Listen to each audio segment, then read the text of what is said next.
What passing knells for these who died as catwalks? Only the monstrous anger of the guns. Only the stuttering rifles' rapid rattle and batter out their hasty horizons. No mockeries now. No prayers or bells, nor any voice of warning save the choirs. The shrill, demented choirs of wailing shells and bugles calling for sunshine.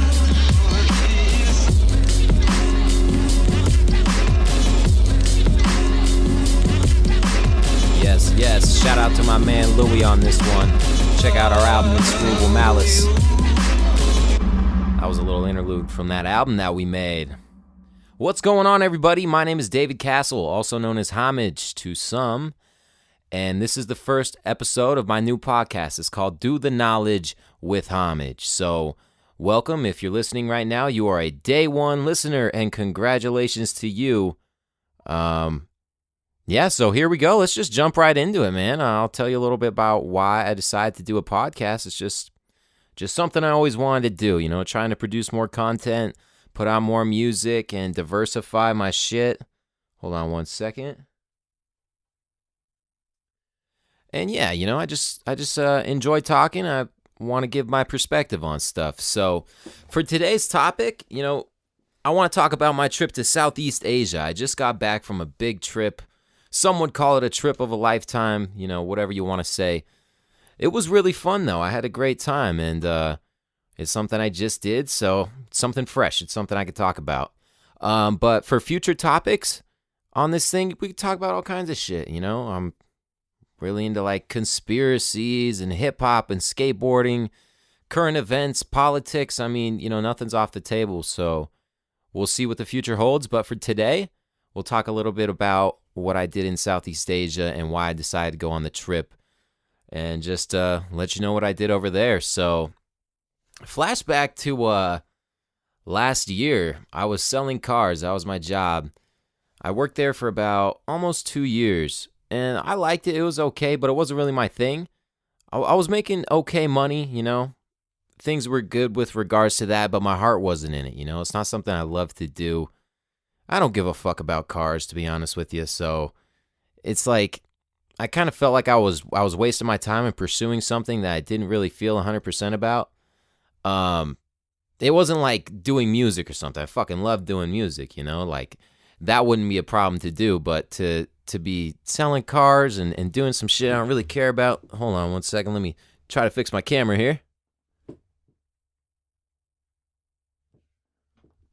It's just something I didn't really want to do, So I decided a long time ago when I first got that job that I was just going to work, save up some money, and then quit my job and go travel, and that's exactly what I did. I quit my job on the last day of December, and then went traveling on January 6th of 2019. So it was a great time, man. I mean, it was something really amazing. I decided to do Southeast Asia because it's cheap, and it's so much different than the United States. I mean, here in the U.S., you can go all around the country and things are going to be pretty similar, but you go somewhere like Asia and things are way different, man. Shit is a lot different than it is here in America, and that's the type of things that I wanted to experience, so that's why I chose there.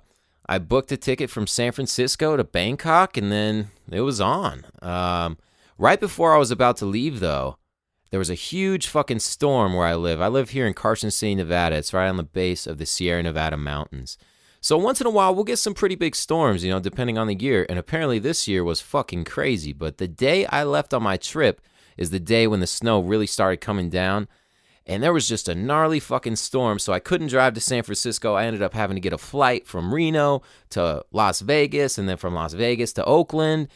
And then I took the subway from Oakland to San Francisco, and then I left San Francisco the next day. So that was an event in itself. That shit kind of sucked, to be honest. I had to spend a bunch of money, go way out of my way, and do a bunch of bullshit. But sometimes that's the way it goes when you're traveling. I had to get a spot in San Francisco for the night, which, I don't know if you guys have ever been to San Francisco. First of all, I love San Francisco. It's a beautiful city. I think it has a lot to offer, But unfortunately, man, there's a lot of fucking crime there, and shit is grimy. You got bums taking shits in the middle of the street. I've literally seen this. And, people smoking crack everywhere and shit like that. And it's just a weird place, man. But I'm a skateboarder, so I have a special spot in my heart for San Francisco. Love San Francisco, but man, that shit's expensive, and there's bums everywhere. And, you always kind of feel like you're going to get stabbed or something. So watch out for San Francisco. Anyways, I stayed in the ghetto there in some shitty little spot. It still cost me like $100, because everything's so expensive there. Stayed in the ghetto in San Francisco, and then the next morning I caught the subway. Luckily, I was right next to the subway station, and I just took the subway to the airport, and then it was go time. So, went through all the TSA bullshit, did all that, had them scan my passport, do this and that. And then I was on the plane, man. I had a fucking aisle seat, really shitty seat. And luckily I sat next to this kid who was also going to Bangkok. His name was John, maybe? I forget his name. But he was like a really experienced traveler, so it was kind of cool sitting next to him because me and him were like the only white kids on the plane, like the only Americans. Well, I don't know, maybe they were Asian Americans too, but we're the only white people. I don't know. We felt out of place, I guess. No big fucking deal. We're all going to Asia, but it was cool to have John sitting right next to me because he was kind of in the same situation. He was a traveler as well, and he had already done it a few times. So he told me all about, shit that he did, and it really got me going, man. It got me really excited. It was sick to see a kid around my same age who's going to do the same shit, and he actually was doing the whole fucking, online, make money online so you can travel, or what's it called, digital nomad or some shit like that. A lot of people are doing that over there, which, yeah, that's fucking cool, more power to you, dude. I'd like to do some shit like that, maybe. But, so it was like a 16-hour flight to Hong Kong, which fucking sucked, man. I couldn't sleep. I was already really tired from the night before because I didn't really sleep because I was doing so much shit the day before just to get to San Francisco. And then you hop on the plane. It's a 16-hour plane ride. And, man, people are just obnoxious. Man, I fucking hate people. I'm not going to lie. I don't hate everyone, but people on an airplane can get a little obnoxious, especially when it's a long flight. Everybody knows that. Couldn't sleep or nothing. I mean, the flight fucking sucked. There's nothing else to say about that. But then I made it to Hong Kong, which was a trip. I fucking get out of the airplane. I'm walking around the airport. The Hong Kong airport is pretty crazy. It's a pretty impressive feat of architectural engineering.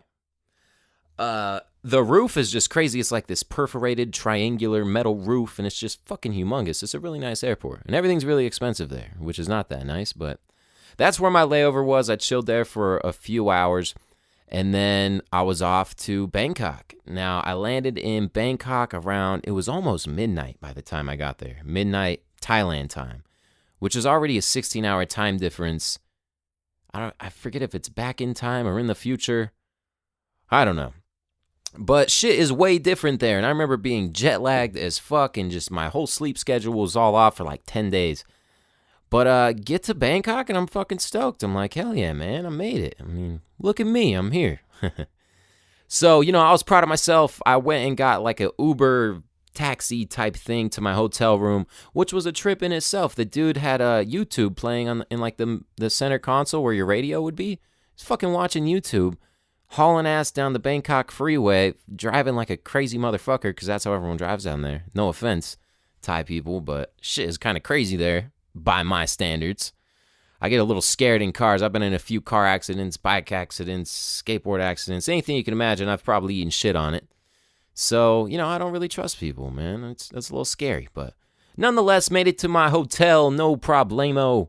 Chilled in Bangkok for a few days, kind of trying to assimilate and see what's going on there. And man, shit was just way different. Like, just going to the gas station was crazy. They have 7-Eleven everywhere over there, so you're never too far away from home with regards to that. You can go there and get your snacks and shit, but even, they don't got the same snacks. Everything is in Thai. Everything looks way different. You can't read anything. Luckily, like, everybody speaks English. Pretty much everyone speaks at least a little bit of English over in Asia, which was kind of crazy. And all the other people traveling, too, for the most part, spoke English. So I lucked out there because English is my only language, Yo comprendo un poquito español, but I don't know much Thai, except sawadee ka. I learned that over there. Anyways, moving on. Yeah, so Bangkok is just crazy, man. I decided to stay there for a few days, and I didn't really plan out my itinerary before I left. I didn't know what the fuck I was doing. I decided I would go land in Bangkok and then just figure it out from there. I mean, I wanted to visit multiple countries, and I didn't really have a plan, though. I didn't know what the fuck I was doing.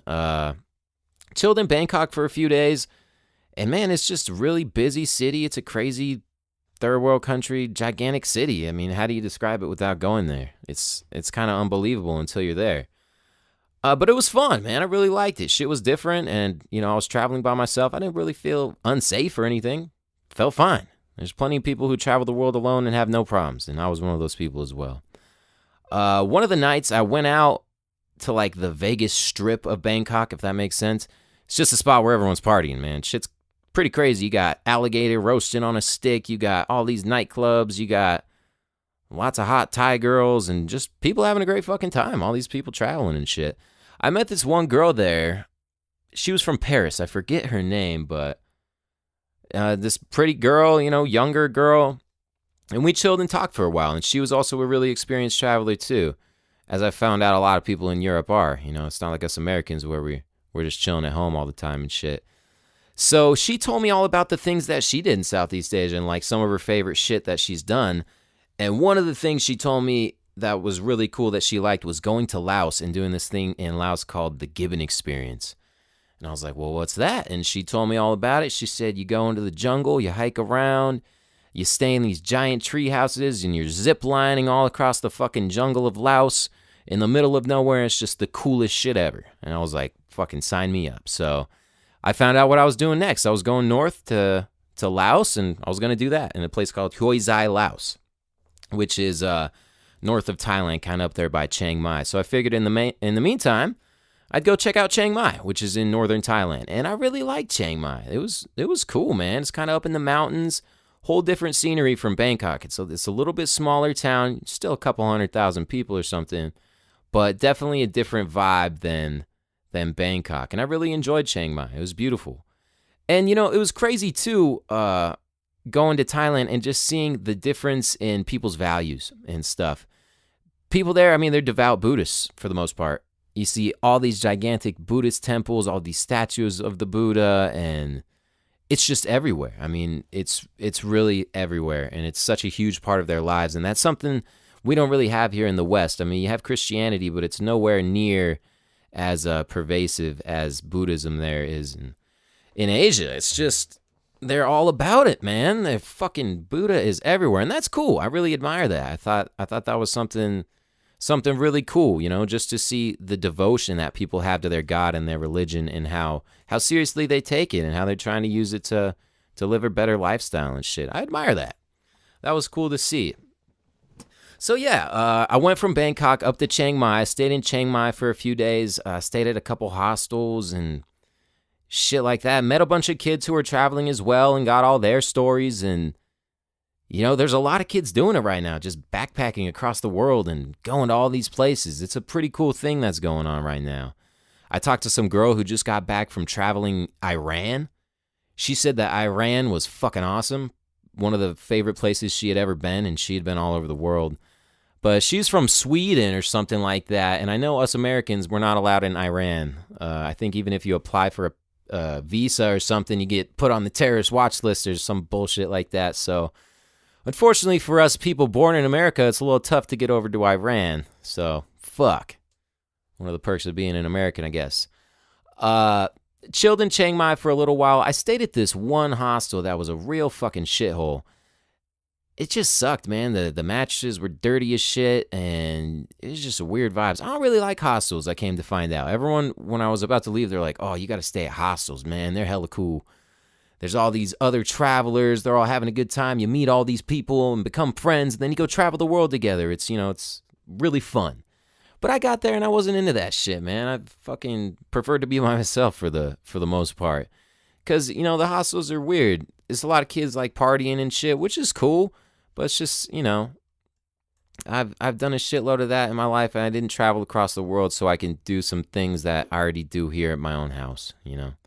I've already partied a lot here in Carson City, Nevada, and surrounding areas, so, one party, they're all kind of the same. Anyways, that wasn't why I went there. I wanted to experience the culture and see what things were really like and experience a different style of life. So that's why I went there.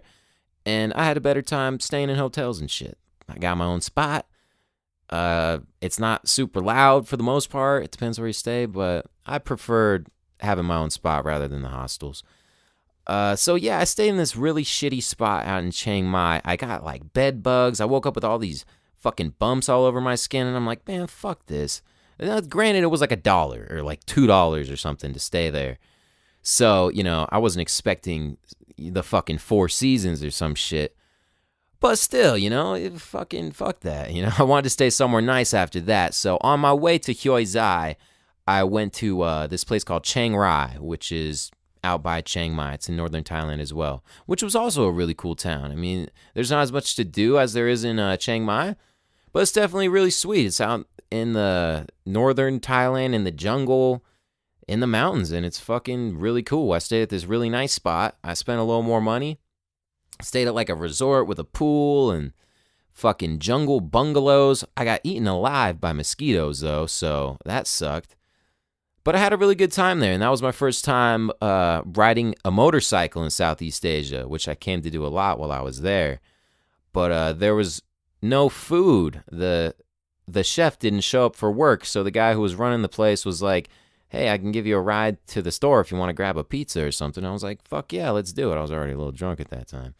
But yeah, rode on the back of this scooter with this guy in Chiang Rai traffic, which, man, anywhere around there in those big cities, the traffic is nuts. Like, when I first got there, I was like, man, I couldn't imagine riding a motorcycle out here. I'd get fucking nailed by a car in no time.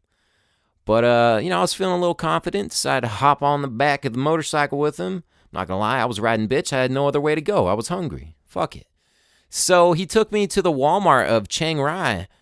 It's not called Walmart. I think it's called Big C or something. I forget exactly what it was called. But I know that you could buy a house there. You can buy a car. You can buy like fucking pigs and goats and shit. And then you could buy your groceries and your clothes. So that was weird. But I thought it was really cool. Got my pizza and I was chilling. The next day, I set off for Laos. I took the bus to Hoi Zai. And it was a traditional Southeast Asia bus. I mean, it was filled with people. They don't fucking leave until that shit is completely filled up, or else they're just not going to leave. You're just going to sit there and wait. If it's a regular public bus, which is usually what I was rolling on. Really beautiful driving past some rice fields and stuff. And, you really get the experience of what the country is like when you're driving through the rural areas and seeing the scenery and stuff. You kind of get a feel of how people really live, the poverty, the standard of living and all that stuff. And it's really crazy, man. They're still growing a shitload of rice out there and farming and doing all that, Get to Hoi Zai, and that place was a trip, man. Laos is, that's definitely a third world country. It's one of the poorest countries in the world, or in that region at least. But everyone's very, very nice, very respectful and very just happy to see you, it seemed like. But driving through the town, it's like a shanty town. There's no sidewalks or anything, just mud roads, kind of like decrepit, decaying buildings. And, I mean, not the nicest place, All the sewage, it's open sewage. That's mostly how it is everywhere out there. But it was really eye-opening to see that. And there's children everywhere. I mean, kids just fucking everywhere. There's so many more kids in that part of the world than there is here in the Western world. Because here we found, abortion and Planned Parenthood and all this shit so people don't have babies, And, that's another story for another day, the whole reason behind that and the agenda and shit behind that. But in Southeast Asia, there's still a lot of people having a lot of babies. I mean, that's just their culture. It's what they do. And there's children everywhere, which I thought was cool. Fucking love kids, They're nice little guys. I think they're funny. So saw a bunch of kids there, hung out in Hoi Zai for a couple days. It was a really slow-paced little town, and that started the Gibbon experience. We got picked up in this big truck, driven out to the middle of the jungle in Laos, and you have to mob through a river in this truck. It was like a big Toyota diesel truck with these fat mud tires on them. And we almost got in a fucking wreck on the way there. This giant tank, this like oxygen tank, fell out of another truck when it was driving straight towards us. and it was about to run into us head on, and then at the last minute, it swerved out of the way because it was passing another car, so it was in our lane. The last minute, it swerved out of the way, and then this giant fucking metal tank fell out the back of the truck. And it was huge. You know, it would have fucked us up. And it almost hit the front left tire of our truck. And there's like 10 people in the back of this truck fucking crammed in there. There's like 5 in the cab. So if we would have hit that, we would have went flying and tumbling down the fucking road, and we all would have died probably. And I was the only one watching. You know, I was the only one looking above the truck because we're in the bed of the truck, but I was looking out, you know, over the front of the truck at the traffic because I was scared of fucking dying in a car wreck, which like almost happened. And I saw this whole thing take place while all these other people were talking about like their travel experiences. There was a bunch of very experienced travelers, and, you know, they love talking about all the places they've traveled and shit. Meanwhile, I'm scared as fuck looking outside the road, and we almost died. And I turned around and told them, I was like, you guys don't even know what the fuck just happened because we almost died. That shit was crazy. But, yeah, so we get to Laos and we start doing the Gibbon experience, man. It was a fucking trip for sure. Like, we're just in the middle of the jungle where people are living out there. There's just a little tiny village. I mean, it looks like the way they've been living for thousands of years. All the shit's made out of like bamboo and leaves for the roof and just all this stuff they've gathered from the jungle. I mean, everything's so plentiful around there. You really can live off it. And it was really amazing to see that, man. Like, people with so little by our standards in the Western world, but still having a really good time. Like, everyone's smiling and kind of doing their thing. And it was just such a weird experience, man. It was fucking cool. And then we start hiking through the jungle. I mean, we're fucking doing all these zip lines and shit. And our guides were like these little Laotian dudes who, yeah, they're just smaller people. I don't know, growing up in the jungle, there's like different shit going on with their genes. They're all like, you know, 4.5 feet tall or something. But incredible athletes, man. I saw this guy climbing up shit you wouldn't believe. It was crazy, man. It was really cool. And he taught me all about what plants in the jungle can be used for what. He would point at shit and be like, yeah, this is what we make our furniture out of. This is what we make our roofs out of. I use this one for medicine. I could fucking eat this one. And all that stuff, which is really interesting because I don't know that much about my, you know, local foliage around here to be able to live off it. I don't know shit about it. But these people really live off the land, man. There's still people doing that across the world, which is amazing. You know, it was really cool to experience. So that was really fun. I became good friends with all those people on that trip. And I'm really glad I did it, man. It was really cool. That lasted a few days. Great experience, man. Staying in these giant tree houses and shit that were rat infested. And man, it was just unbelievable. It was just a really cool experience. After that, decided to go back to Thailand because in order to even get into Thailand, I had to have proof of departure. They wouldn't even let me into the country unless I proved to them that I had a plane ticket going out of the country. And I didn't have a plane ticket when I got there. I decided, you know, I didn't know where I was going. I didn't know when I was leaving. I didn't have any plan, which was stupid looking back on it, but whatever. I mean, it worked out.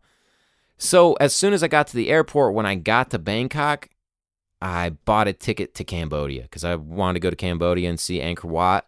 I wanted to experience the country. I know a bunch of crazy fucking shit has gone down there in recent history.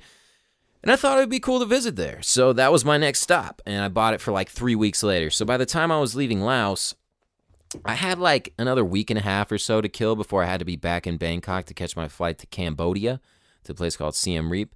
So I went back to Chiang Mai because I fucking love Chiang Mai. It was sweet. Went and watched like some Muay Thai fights, which was super entertaining. It was tight, man. It was a really cool experience. Such a trip there. And then like the place where I watched the Muay Thai fight, I don't know what part of town it was. It must have been like the red light district or something because there was a million hookers and they all want to play Connect 4, which is funny. They're like Connect 4 masters. Connect 4 and Jenga. They'll fuck anyone up at that shit. Like they could go to the Olympics for that. I'm not sure if it's an Olympic sport, but it should be. And if it was, then the Thai hookers would take the gold every fucking year with that shit.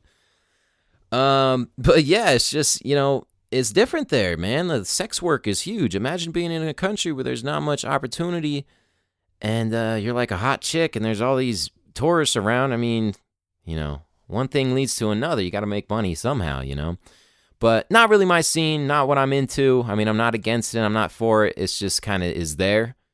And, you know, fucking do what you want, do your thing, whatever. But it was funny, man. Just seeing that. That's a huge part of why people travel there, which I thought was kind of weird. Like, damn, you can't get pussy in your own country. You're gonna travel all the way over there, but to bang them for cheap or something. But to each their own. Whatever you got to do, man, to get your rocks off. Fuck it. So yeah, watch some Muay Thai fighting in Chiang Mai, which was super entertaining. They even put blindfolds on. Each fighter put blindfolds on. And then just started throwing haymakers at each other and just twirling around the ring. It was the fucking most awesome shit I've ever seen in my life. Chilled there for a while, and I got, I had a good time that night. I had a couple drinks and stuff, and then went back to the spot, passed out. The next day, I was heading to a place called Pai. Pai is another little town in northern Thailand. It's supposed to be a little more laid back. There's less motorcycles. That's the whole reason I wanted to go there.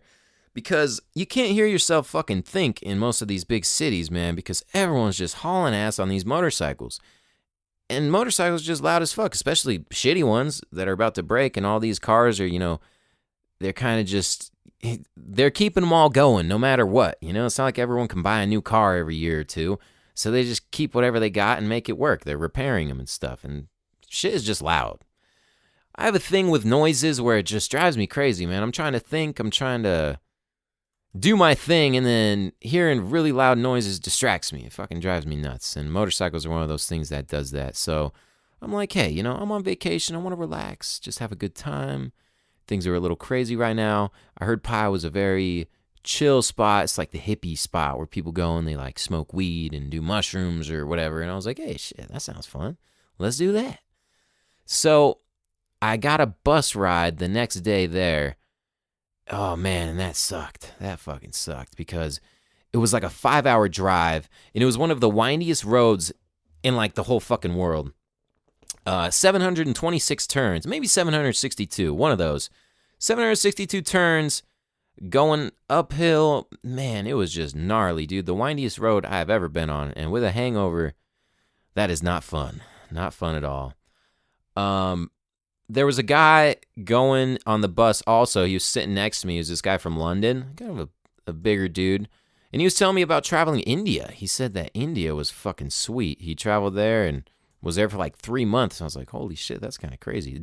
He sure didn't look like he did that kind of shit. But you'd be surprised, man, at the different people doing all kinds of stuff out in the world. It's a great big world with all kinds of people. But yeah, it kind of inspired me to want to go check out India. Maybe I'll do that someday. Anyways, so I get to Pai, hoping I would find this little oasis where everything's really chill, people doing fucking yoga and smoking blunts and shit. I don't know what to expect. But I get there and it totally wasn't that. There was more fucking motorcycles than anywhere else combined. Like, everybody with a fucking motorcycle in Thailand decided to go to Pai this weekend for this fucking music festival that only happens once a year. And it's like a motorcycle music festival or something like that. And I'm like, God damn it, man. Just my luck. I was so fucking pissed, dude. That shit sucked. Just because it was like even louder than anywhere else I went to before. And then I'm like, all right, whatever, no big deal. So I went to go look for a spot to stay. And first hotel I went to, they said they were completely booked. I was like, oh, man, that's a bummer. No problem. I'll just go somewhere else. Go to the next place. And, man, same story. They were completely booked as well. So I'm like, oh, shit, I go to another place, and they were completely booked, and I do it again and again and again, and I go to, like, man, I must have went to, like, 50 different places. I was doing this for, like, 4 hours. I went to every spot in the whole town, and everywhere was completely booked, no vacancy, you're fucked. And I'm like, God damn it, man. This shit sucks. So there wasn't much I could do at that point. But I didn't give up. I kept going, and eventually I found a spot where I could stay. I stayed inside of a tent, inside of some guy's house or something. I don't know what the fuck it was, but it was cool, better than nothing. So I did that, and I chilled in Pai for a couple days. Ah, shit, hold on. I got stopped real quick. Let me get back to where I left off. My camera stopped recording. 1 minute. All right, and we are back. I apologize for that. I'm still learning how to use all my shit. Anyways, yeah, so I decided to chill in Pai for an extra couple days because at first I was really, upset that there were all the motorcycles and shit. Whatever, no big deal.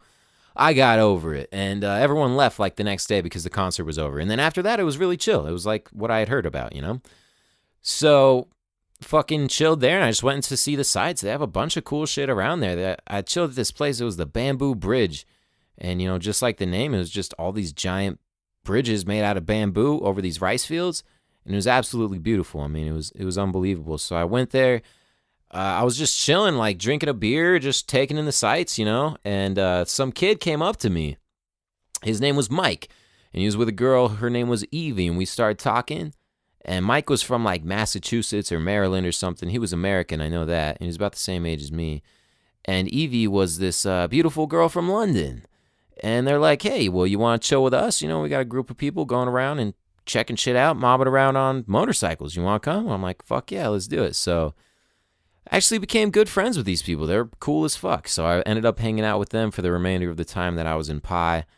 We just drove around on motorcycles and fucking had a good old time, man. Just being tourists, driving around and checking shit out and just chilling, man. I also met this other kid there. His name was Pierre. He was from London as well. He's a photographer, and me and him became pretty good friends, and it was cool, man. A bunch of kids, and we just had a great time. Went out and partied a little bit, checked out the sights, and had a really good time in Pi. It's definitely a really cool place I would recommend everyone to check out.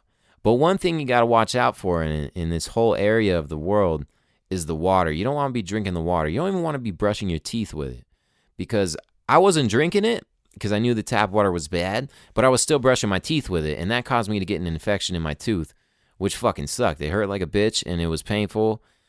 And, luckily you can just go to the pharmacy there in Thailand, and you could buy like whatever you want. Like you could get fucking Xanax, Valium, you can get your antibiotics, and things like that. So, that's cool. I was able to take care of it myself rather than in America. Even if you have like strep throat and you need some amoxicillin, you still have to go get a doctor to write you the prescription. So then you can go to the pharmacy to sell you the pills, Whereas in Thailand, you can just go straight to the source, which was nice. I mean, that's something they got going for them there. And I don't know if people really abuse it or whatever. I mean, that's the justification they use here in America, I'm sure. But at the end of the day, we all know what it's all about. It's all about the money. And the medical industry is so fucking corrupt here. I mean, it's just a fucking joke. It really is. But anyways, yeah, so watch out for the water there, because it'll fuck you up. It really will. And, you don't want to eat like salads or anything like that, because it could have bugs and just gross shit in it. I mean, it's a different standard of living, There's no way around it. But yeah, so after Pi, we all parted ways, me and my new friends. It's kind of a sad thing, but it's the fucking way it goes, I was going to Cambodia. Pierre, I think he went to Myanmar, formerly Burma. Yeah, he went to Myanmar. I think Luis went there as well. I don't know where Mike went. I don't know where Evie went. But we were all going separate ways. So then I went to Cambodia and went back to Bangkok, caught a flight to Siem Reap. And then, boom, I'm in fucking Cambodia, and I'm stoked. I'm like, holy shit, I'm in another country again. This is crazy, And I remember the night I got there, it was a full moon, and the dirt in Cambodia is like blood red. It's really, really red soil, and it's all up in the sky from. It's just a dusty place. It's fucking crazy. So the full moon just looked completely red. It was like a blood moon, or what they say here. They have blood moons here. I don't know if it's the same shit as it is there, but I just know that the moon looked really crazy when I got there that night. I get there and I get taken to my hotel. So now I'm booking in advance, because when I went to Pi, I learned that, you're not always guaranteed a spot, even if you're in a giant city or something. Maybe it's all booked up. So now I just use like booking.com or trip.com or Hostel World or whatever the fuck, and just find a spot beforehand and try to book it. And then, that way I'm good. So, 1 second. Card full, no way. My fucking card is full on my camera, so now I can't record this. Oh, well, you're just going to listen to the audio version of it. That's just as good, I guess. Fuck, where was I? Oh, yeah, so I get to Cambodia. And, I get taken to my spot in my tuk-tuk. That's what everyone uses for transportation there. Basically what it is a motorcycle with a guy it's a guy driving a motorcycle, and he has a cart on the back of his motorcycle that you sit in, and he's basically your taxi driver, and he just takes you wherever you want to go. They're super affordable. It's a fucking cool way to travel, man. I love that shit. Get to Cambodia, and it's just a whole different world, even from Thailand to Cambodia. Even though they're so close, they have such different histories. In the 70s, Cambodia, man, they just went through a terrible genocide. During the Vietnam War, America was fighting the North Vietnamese, and, this is a very, confined explanation of what happened. I'm sure there's more to the story, but in general, this is kind of what happened, like the chain of events. So there was the Vietnam War, and we were fighting the North Vietnamese. We were friends with the South Vietnamese, we as the American Army. And the North Vietnamese had a supply route called the Ho Chi Minh Trail, and this Ho Chi Minh Trail kind of went through Cambodia in parts. So America was bombing the shit out of Cambodia. I think it's been bombed more than any other country in the world. It just massive bombing throughout the countryside of Cambodia. And it's just fucking everything up. So you had all these people in Cambodia that just hated America, and they hated capitalism. And, and they kind of had the right to, because they're getting fucking blown up all the time by these airplanes who belong to these capitalists, and they're not even part of this war, but they were allowing the North Vietnamese to use their land to smuggle arms and shit. So I don't know, it's kind of a fucking weird situation. But there was all this anti-capitalist sentiment going on in Cambodia at the time in the countryside. So what this allowed to happen, amongst other things, I'm sure, was the rise of this regime called the Khmer Rouge. And they're probably one of the worst fucking regimes to ever live, without a doubt. After World War II, and there was, the Holocaust with the Jews in Germany and all that, that was never supposed to happen again. There was never supposed to be a mass killing ever again where, one group of people is just exterminated. We're supposed to help, if that shit's supposed to happen. That was what the League of Nations was for, and the United Nations. But, of course, it's actually for other shit, and that's another topic for another day that I'll go into. But anyways, it just shows what bullshit that is, because in the 70s, in the late 70s in Cambodia, between 3 and 6 million people were murdered. And, that's not exaggeration. Those are actual factual numbers. And it was the Cambodians doing it to themselves. It was the rural Cambodians who went into the big cities like Phnom Penh, which was the capital, and they forced everyone out at gunpoint. Millions of people, and they just forced them all into the countryside to farm rice. And you don't get taught this shit in school. There was never one fucking second in school where I was taught about the Cambodian genocide, because it's one of those things in history that just gets swept under the rug, man, because we really fucked up, and we didn't do anything to help them. This went on for years and years. And of course we knew what was happening. We were fighting a war right there in Vietnam. You're going to tell us that we don't know what's going on in the next door neighbor state in Cambodia? That's what the CIA is for. They're the Central Intelligence Agency. They're gathering intelligence. And who knows, maybe the CIA even aided the fucking Khmer Rouge to murder all these people, because there's some blood-hungry, sick motherfuckers. I wouldn't be surprised, But anyways, yeah, it was led by this guy. His name was Pol Pot, a real fucking genuine piece of shit. And just all these uneducated people from the countryside were just brainwashed into fucking murdering their fellow man and just forcing them to do this slave labor. And man, so many people died, and a majority of the people died from malnutrition and just not having enough food, because they shut off contact with all of the Western world, and they just try to become self-dependent out of nowhere and turn all these people who don't know nothing about farming rice into rice farmers. And even the people who were controlling them and telling them to work, they didn't know how to farm rice really either. So it was set up, it was a fucking disaster from the get-go. And this is kind of the history of Cambodia in a way. This has happened a lot, with revolutions and warfare. It was just a very turbulent area. But yeah, especially during the 70s when all this shit happened. And that's recent, my dad was fucking 18 in the 70s, while this shit was happening. So it's not like it was a long time ago. And man, it's just a crazy fucking history of what's happened in Cambodia. I would really recommend you guys look into it if you're not familiar with it. I read a book while I was there. It was called Life in the Killing Fields. And it was actually written by the guy who starred in the movie The Killing Fields, which was about, the killing fields in Cambodia where all these people were just fucking slaughtered and there's mass graves. But yeah, it was written by a guy who was a doctor in Phnom Penh. He's a Cambodian guy. And then fucking all of a sudden, they just get invaded. Him and his whole family and the rest of the city all get forced out of the countryside. And it's just his story of him and his family, trying to stick together and survive. He ends up getting tortured 3 times, which he's the only person that anybody knows of that survived being tortured 3 times by the Khmer Rouge, because they do some gnarly fucking shit. I actually went to the S-21 prison in Phnom Penh and saw some of the torture devices and the shit they use just to fuck people up, and it's unbelievable, man. It's really terrible.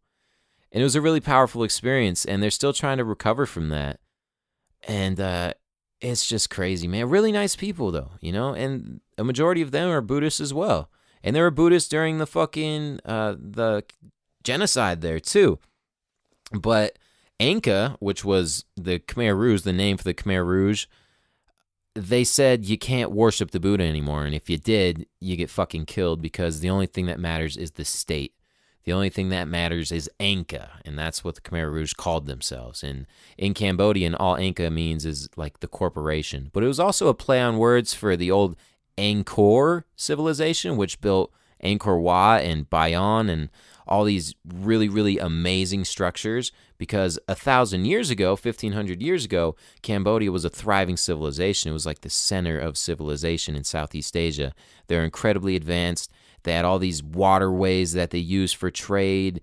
They had these massive temples, and it was just absolutely fucking amazing. And then, it's crazy to see the rise and fall of civilizations and how things go.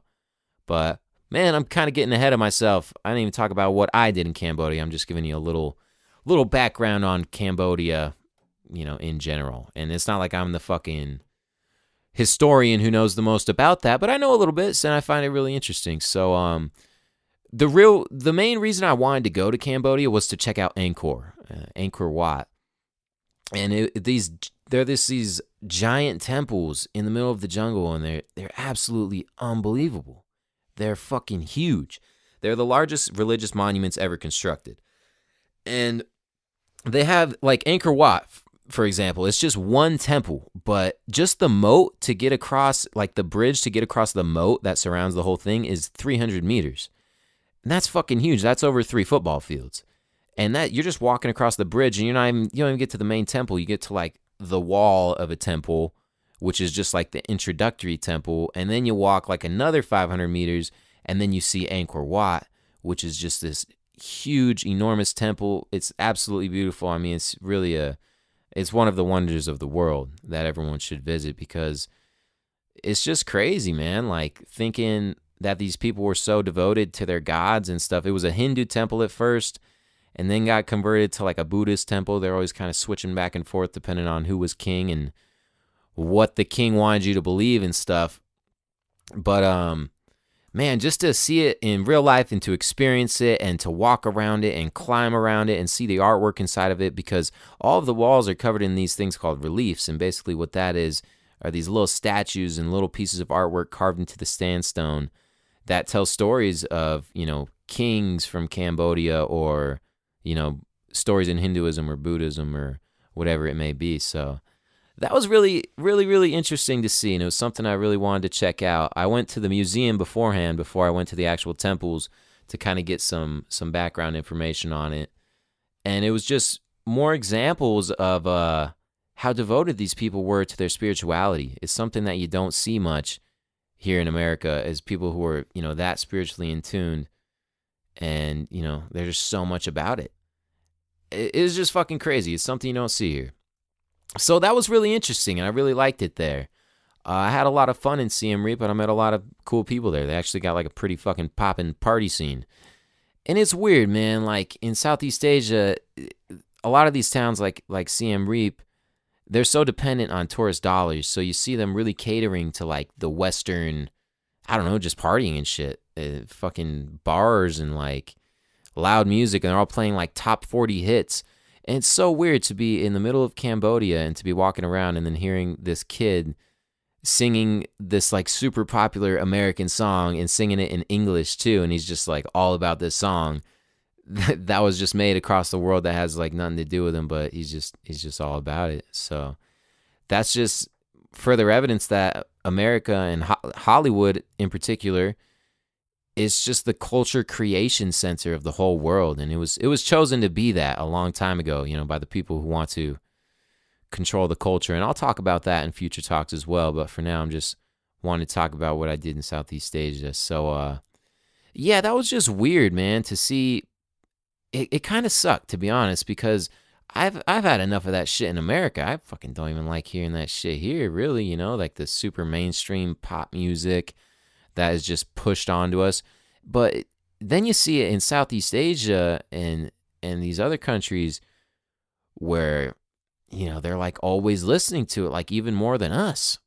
And it's just weird. I want to see them doing their own shit, like listening to their own music or whatever.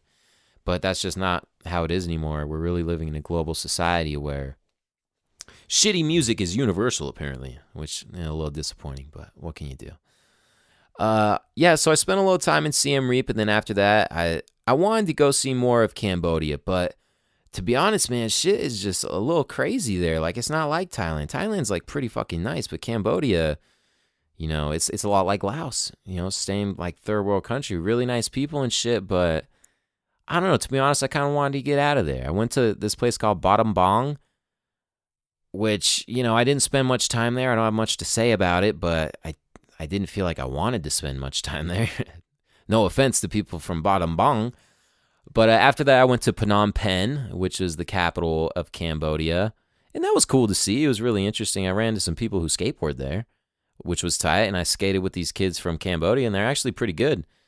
They're skating at like the one spot where you can't skate. There's this little like plaza area with some good concrete, and they were doing some kick flips and tray flips and ollieing down this gap and shit, which was really refreshing to see because I didn't see many people skating in Southeast Asia.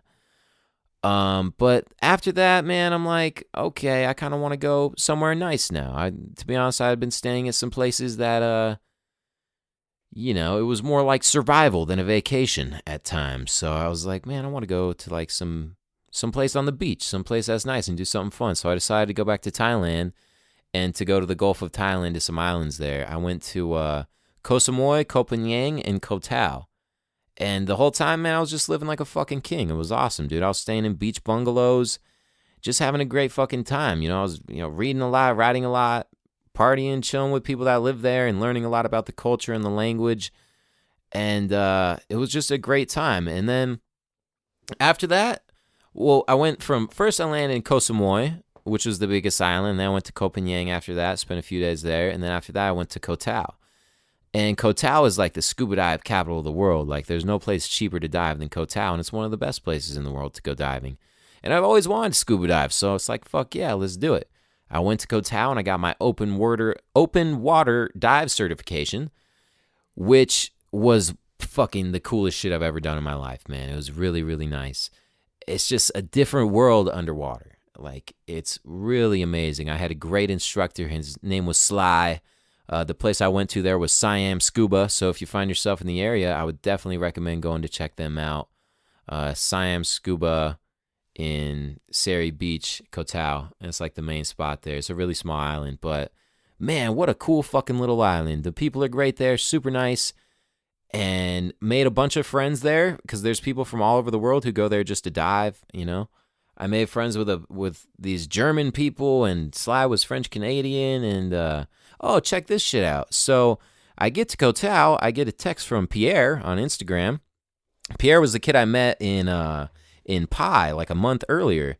And he's like, hey, dude, where you at nowadays? I'm like, I'm in Koh Tao. I'm diving. He's like, holy shit, dude, I'm going to be there tomorrow. Let's hang out. I'm fucking A, dude. So now I'm hanging out with Pierre again. And we met up with a bunch of kids we were with, too. Pierre was there. This kid, John. Evie, the hot girl from London. This kid, Luis, from California. But it was all the kids I was with in Pi almost, except for Mike. I didn't see Mike again, but it was fucking amazing. Like, how cool is that, man? These are the only kids I made, like, real good friends with, and we were able to meet up again, like 1,000 miles away, like a month later, after everyone had went all these different places. And it was really cool to hear about everyone's different experiences and shit, and to be able to just be hanging out again. So that was really tight, man. Had a lot of fun in Koh Tao. Originally, I just wanted to get my open water certification. That means you can dive down to 18 meters. But fuck, I was having so much fun, decided to do my advanced open water, where you can dive down to like 33 meters. And did all those courses, man. I dove on like shipwrecks and shit. I saw sharks and stingrays and turtles and all kinds of really cool shit. I went scuba diving in the middle of the night.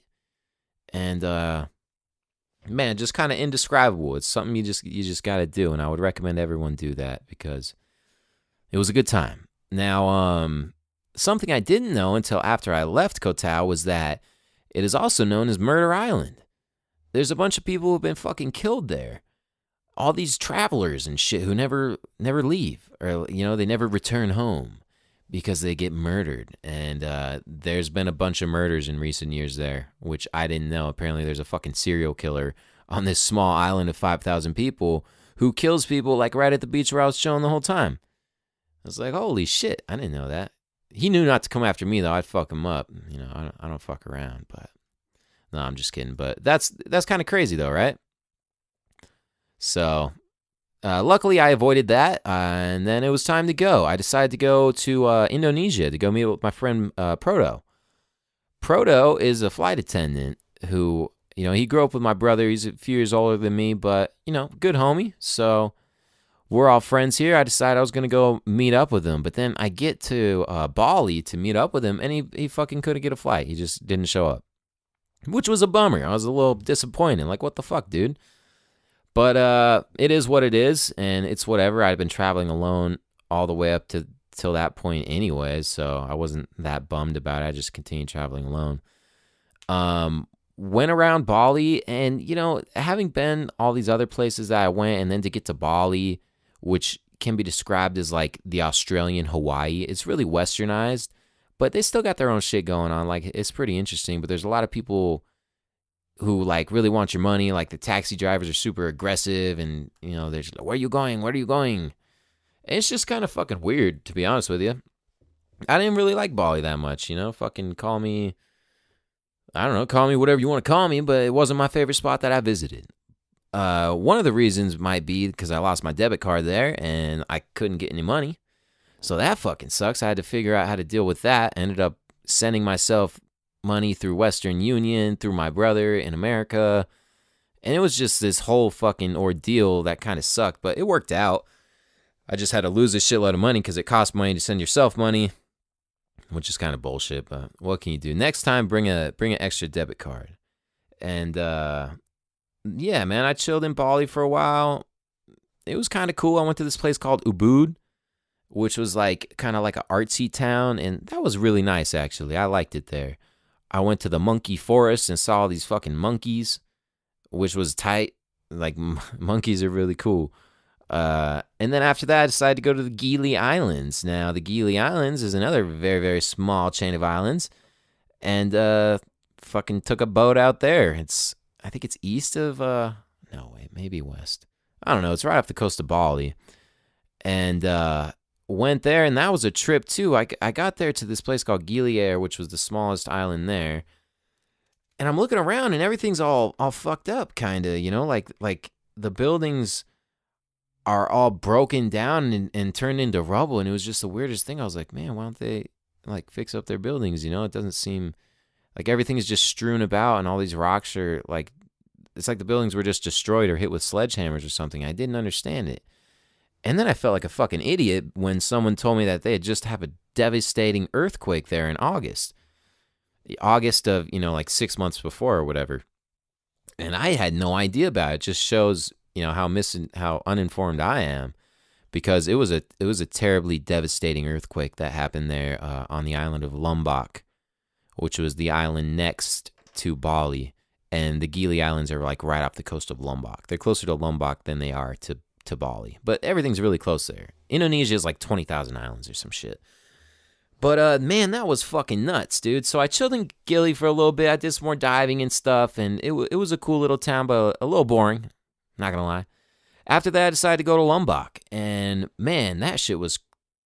There's a lot I could say about that, but I'll just say it's the real Indonesia. It's like the real deal. Like, whereas in Bali, you see a shitload of tourists and people from all over, like lots of white people and shit. In Lombok, pretty much everywhere I went, I was like the only white person. And that's not necessarily a bad thing. It was just interesting. People are looking at you different. They're like, who's this guy? He looks different.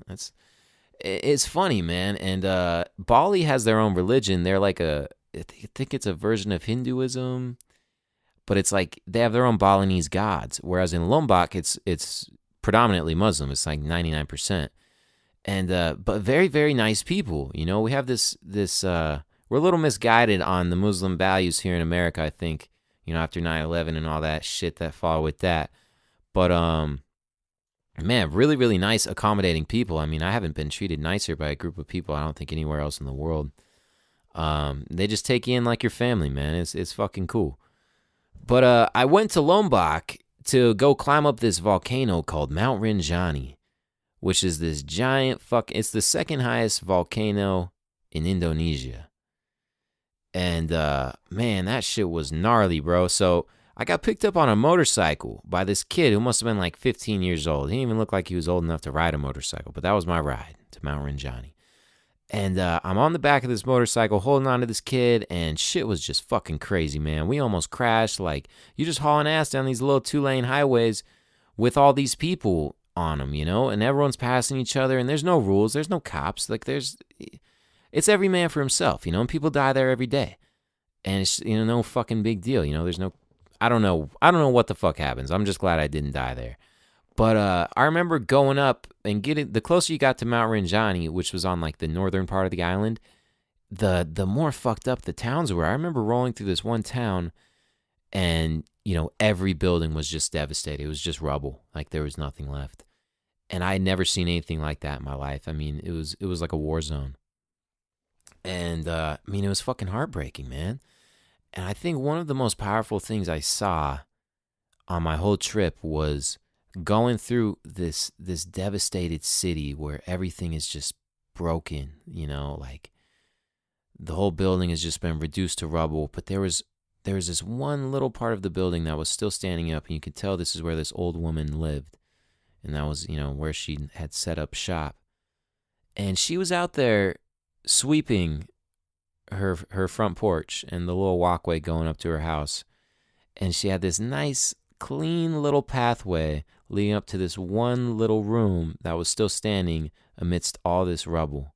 And she still kept that one little area as clean as she possibly could. This old little Indonesian woman must have been at least 80 years old. And every morning, same routine. I'm sure she does it every morning. She comes out with a broom, sweeps her little walkway, and, still tries to keep it as nice as possible. And, man, that was just such an indication of the spirit of the people there and just how they carry on, and rebuild and deal with it and make the most of what they have. Because despite, the devastation and seeing, how fucked up everything was, materialistically or whatever, like the spirit of them was not broken. And I think a lot of that has to do with their religion and, like how they look out for each other and stuff. It's just a different values there. What matters to them is their family and their religion and their God. And if their house fucking falls down, I mean, obviously it fucking sucks, but it's not the end of the world. And just to see people carry on after that and to still be happy and still be smiling and joking and stuff was really powerful. And fuck, it was just crazy, man. It made me want to cry, honestly. Like that shit was crazy. But yeah, I got to Mount Rinjani, and that, is the second highest mountain in Indonesia. It basically goes from sea level to like, I don't know, like 12,000 feet or something. It's fucking huge, dude. And a lot of people normally climb it, but I was there in the middle of the rainy season. So I was the only one. It was only me. And I climbed up this mountain 10 miles in the rain, and it was the hardest shit I've ever done. The hardest shit I've ever done.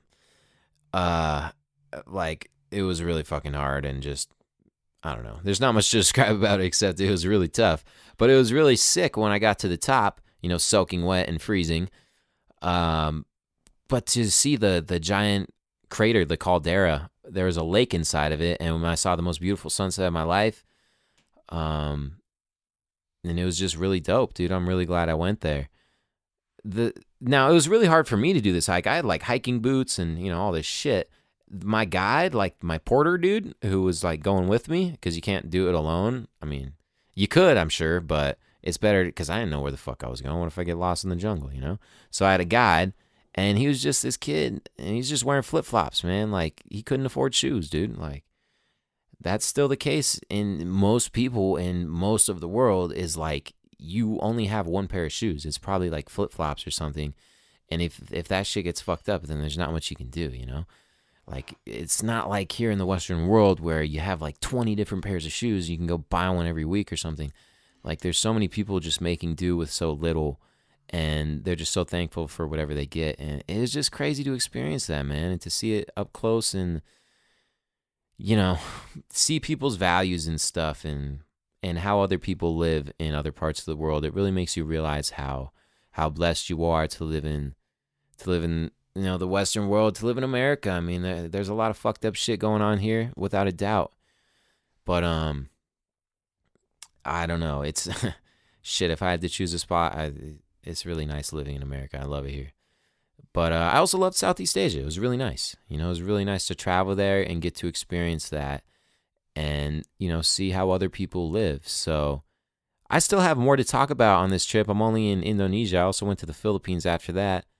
But hopefully this gives you a little introduction to myself and to my style of talking. I'm sure I'll get better as I do more podcasts. This is my first one, and we're going to talk about different topics as well. I won't always talk about myself and things that I do, but I figured it was a good thing to talk about since I literally just got back from the trip. That was like what I did. I quit my job. I went and traveled Southeast Asia.